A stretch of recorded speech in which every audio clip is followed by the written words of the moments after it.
Besimtar katolik në Lezhë kanë kremtuar të premten e zezë, apo siç njihet ndryshe ulla e kryqit. Ritualit fetar ju bashkuan 10 qytetarë, të cilët të udhëhequr nga përfaqësues të klerit katolik, u nisën nga sheshi Gjergj Kastrioti i qytetit dhe marshuan deri në kalan e qytetit, duke kujtuar në këtë mënyrë mundimet e Jezu Krishtit. E premtja madhe është dita më e rëndësishme e javës së Pashkëve dhe mesazhi që na jep Jezu Krishti është që të jetojmë në paqe dhe ta duam njëri tjetrin, u shpreh peshqvi i dioqezës së Lezhës, Imzot Ottavio Vitale. Në këtë ditë që premte e madhe, si kisha ne kremtojmë mundimin dhe vdekjen e Jezusit në kryq.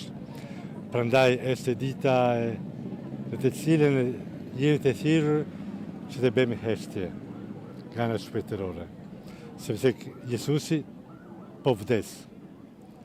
Por po vdes në këtë kuptimi, jo për të përfunduar gjithçka, por me vdekjen e tij hapet një shpresë. Dhe shpresa është pra që në ditën e Pashkëve ai do të ngjallet. Ulla e kryqit vjen me 14 ndalesa dhe në secilën prej tyre besimtarët bëjnë lutje dhe përkujtojnë mundimet e Jezusit. E premtja para Pashkës shënon ditën e kryqëzimit të Krishtit dhe vuajtjeve të tij me kryqin mbi shpinë.